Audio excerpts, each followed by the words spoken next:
प्रधानमंत्री जी Vivekananda rock memorial पर गए हैं। 45 घंटे की वो ध्यान और साधना कर रहे हैं और इसके पहले भी 19 में वो केदारनाथ में किया था उन्होंने।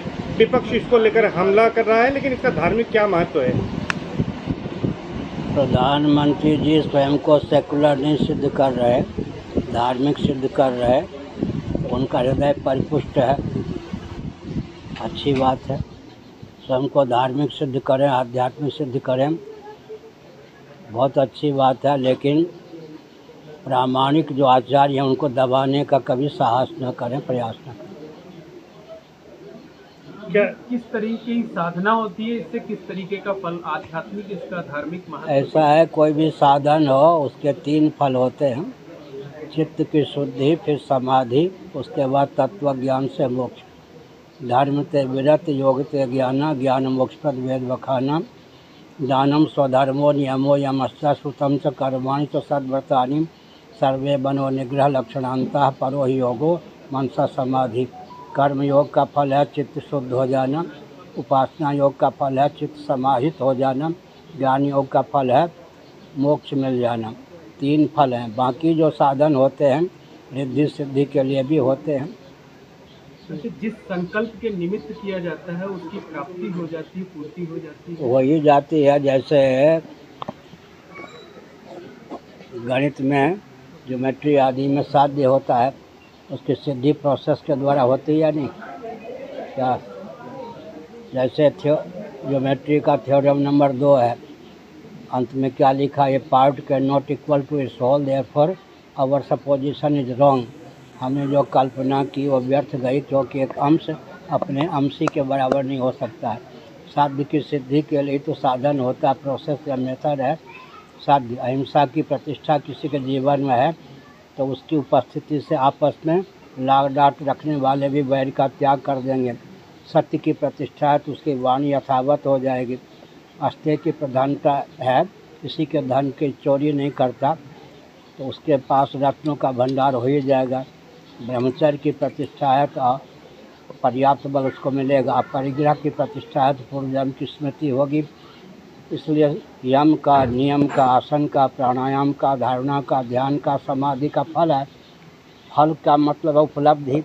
कोई भी हम साधन करते हैं, चलते हैं, गंतव्य तक पहुंचना फल है। फलावसानम जगत, शंकराचार्य ने लिखा। अच्छा, मोदी योगी व्यक्तिगत तौर पर ईमानदार हैं, लेकिन उनके मंत्रियों को लेकर के उसमें क्या है? मैंने ये कहा कि घर भरने वाले न मोदी हैं न योगी हैं, और मंत्रियों में एक से एक अच्छे मंत्री भी हैं। सब मंत्री को हम बेकार कैसे कह दें? हमारा इतना कहना है कि मोदी योगी घर भरने वाले नहीं हैं। ये तो स्पष्ट ही है, सब जानता है, देश में विदेश में। घर भरने वाले नहीं, राष्ट्रभक्त अवश्य हैं, सीमा सुरक्षित है, आतंकवादी जो हैं वो संयत हैं। ये सब गुण है, जो गुण है उसका वर्णन करते हैं। लेकिन ये दोनों का मोहन भागवत जोड़ लें, इन सब का अभिनिवेश है। माननीय शंकराचार्य भी अगर अनुगत नहीं होंगे, आरएसएस के अनुगामी या प्रचारक नहीं होंगे तो उनको रौंदे बिना नहीं रहेंगे। इतना जो है बहुत बड़ा व्यामोह है। आपको मैं कहता हूँ, इनकी परंपरा तो 100 वर्षों की भी नहीं है। अभी वर्तमान जो भारत में है लोकतंत्र है, उसकी परंपरा तो 100 वर्षों की नहीं है। हमारी परंपरा इस कल्प में 1,97,49,49,125 वर्षों की है। हमको कोई रौंद देगा क्या? श्रीमन नारायण प्रथम इष्ट हैं, प्रथम गुरु हैं। उनके बाद शंकराचार्य का स्थान कितना है? 10वां। शंकराचार्य के बाद मेरा स्थान है 145वां। श्रीमन नारायण से मेरा स्थान है 155वां। 1,97,49,49,125 वर्षों की हमारी परंपरा है। मोदी योगी या कोई भी अमेरिका का हो, रूस का हो, फूक मार के उड़ा देगा क्या? दर्शन, विज्ञान, व्यवहार, तीनों दृष्टियों से हम लोगों का पक्ष बहुत मजबूत है। इनको सीखना चाहिए, लेकिन ये रौंदने का प्रयास करते हैं। इतना व्यामोह इनके लिए, राष्ट्र के लिए बहुत घातक है। गणतंत्र का उत्सव मना रहा है, शंकराचार्य जी का आशीर्वाद किसके साथ है? कौन किसके साथ? आपका आशीर्वाद किसके? श्राप किसी को नहीं। श्राप जिसको कहते हैं, श्राप किसी को नहीं है। आशीर्वाद का मतलब मैं किसी दल का हूँ नहीं, और सत्ता, लोलुपता, दूरदर्शिता भारत में राजनीति का पर्याय है।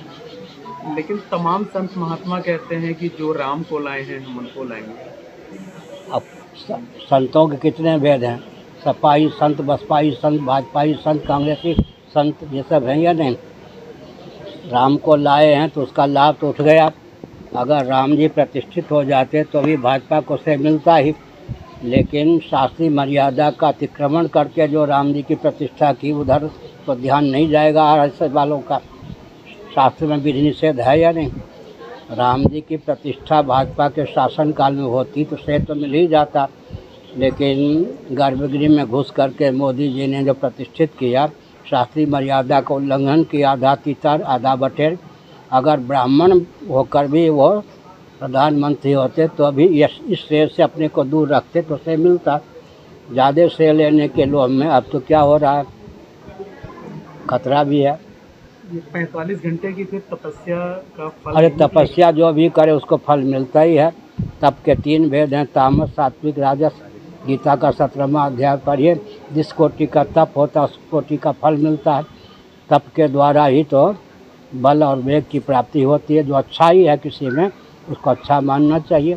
4 जून को नतीजे आएंगे तो क्या लग रहा है कि 4 जून को नतीजे आएंगे तो क्या लग रहा है सरकार?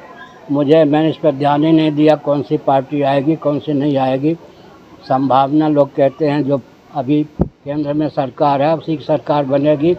हो सकता है मत वोट की संख्या कुछ कम हो, सरकार उसकी बनेगी, लोग कहते हैं। मैंने इस पर ध्यान नहीं दिया है। जो भी सरकार बनेगी हमसे ज़रूर भिड़ेगी, हम पहले से तैयार रहते, किसी को मिट्टी में मिलाने के लिए नहीं। हमको मालूम है नरसिंह राव आए तो हमको दबाने का प्रयास किया, मोदी जी दबाने का प्रयास कर रहे, ऐसे ज्योतिर्बसु ने दबाने का प्रयास किया, उड़ीसा के पूर्व मुख्यमंत्री आदि ने दबाने का प्रयास किया, वर्तमान मुख्यमंत्री दबाने का प्रयास करते करते दब गए। जो आएगा हमसे ज़रूर भिड़ेगा, हम किसी से भिड़ते नहीं, किसी से डरते नहीं, हम तैयार रहते हैं समय। अच्छा, अब अभी कहा जा रहा है कि मौजूदा सरकार में सनातन धर्म का प्रचार प्रसार हुआ है, सनातन धर्मी सुरक्षित हुए हैं। कहा जा रहा है, ठीक है, तो फिर मैं क्या करूं? अच्छा, देश में मोदी जी की सरकार है, आप यूपी में हैं, यहाँ योगी जी हैं, दोनों के बारे में आप क्या कहें? अब किसी व्यक्ति की समीक्षा करवाना हमसे उचित नहीं है ना, हाथी साल जलपाना ठीक नहीं है। मोदी, योगी, मोहन भागवत तीनों मेरे परिचित हैं, लेकिन इनको हमसे क्या खतरा है कि एक आतंकवादी को देश विदेश में शंकराचार्य बना घुमा रहे। इधर आपका ध्यान नहीं जाता क्या? आपका ध्यान इधर नहीं जाता? सुनिए, एक था सुयोधन, सु को हटा देते तो दुर्योधन हो जाता। एक था सुयोधन, वो पांडव और पांडवों के पक्षधर को यातना देता था। उसके राज्य में पांडवों के राज्य की नकल होने के कारण आम जनता प्रसन्न थी। इसी प्रकार से परंपरा प्राप्त जो शंकराचार्य हैं उनको मिट्टी में मिलाने का, उनको नीचा दिखाने का, अनुगत करने का जो व्यामोह मोदी, योगी और मोहन भागवत में है, ये राष्ट्र के लिए, उनके लिए बहुत घातक है। समाज के लिए कितने भी उपयोगी हों, मूल पर आघात करते हैं या नहीं? महाराज जी